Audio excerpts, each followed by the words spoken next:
ഒരു ദുരന്തമുണ്ടായ സമയത്ത് 2019 പ്രളയം തൊട്ടിട്ട് എയർലിഫ്റ്റിംഗ് ഒക്കെ നടത്തിയതിന് നമ്മുടെ കേന്ദ്രം പൈസ ചോദിക്കുക അത്രേ.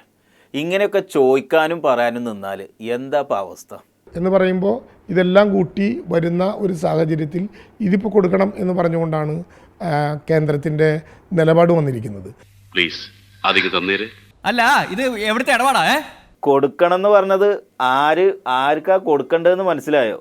അല്ല, ഈ കേരളം ഈ രാജ്യത്തിൻ്റെ ഭൂപടത്തിൽ ഉള്ളതല്ലേ? കേരളത്തിനോടുള്ള ഒരു മര്യാദഘട്ട സമീപനമാണ്, ഒരു ജനാധിപത്യ വിരുദ്ധമായിട്ടുള്ള നിലപാടാണ് യഥാർത്ഥത്തിൽ ഇപ്പോൾ ഈ ഘട്ടത്തിൽ കാണിക്കുന്നത്. മര്യാദക്ക് അവിടെ വരുമ്പോ കാശിക്കുന്നില്ലെങ്കിലേ ഈ മണവാളനായിരുന്നു അറിയും. മണവാളൻ സാറേ, ഇപ്പൊ മറിക്കാൻ ഞങ്ങളുടെ കയ്യിൽ കാശുണ്ടാവില്ല. തിരിച്ച് ചോദിക്കേണ്ടതും ചോദിക്കാൻ പറ്റാത്തതൊക്കെ ഉണ്ട്. ഇതൊക്കെ ആരെ പറഞ്ഞ് മനസ്സിലാക്കാനാണ്? ഈ ഉപകാരം ചെയ്തെങ്കിൽ അങ്ങനെ ഉപദ്രവിക്കരുത് നമ്മൾ പറയാറുണ്ട്. എന്താ ഇപ്പം ഇതിൽ ചെയ്യുക?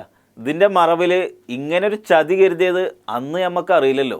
എന്തൊരു ക്രൂരതയാണ് കേന്ദ്രം കേരളത്തോട് കാണിക്കുന്നത് എന്നാണ് ഇത് കാണിക്കുന്നത്. ക്രൂരതൊക്കെ വേണമെങ്കിൽ സഹിക്കും, പക്ഷെ പൈസയുടെ കാര്യത്തിൽ ഒരു വിട്ടുവീഴ്ച പ്രതീക്ഷിക്കണ്ട.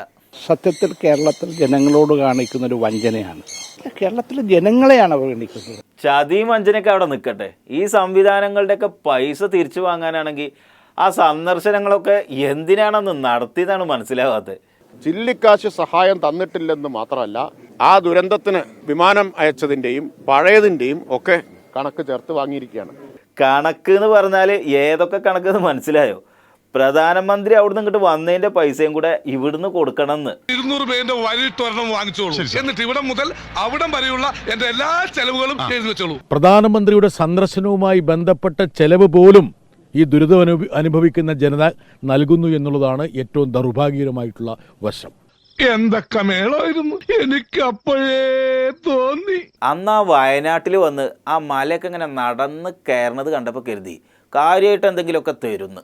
പ്രധാനമന്ത്രി വയനാട്ടിൽ പോയിട്ട് കുട്ടിയെ എടുത്ത് ലാളിച്ച് ഒരു നാടകം ക്രിയേറ്റ് ചെയ്ത് തിരിച്ചു വന്നിട്ട് ദുരന്തത്തിൻ്റെ പിന്നിട്ട് 5 മാസങ്ങൾ കഴിഞ്ഞു.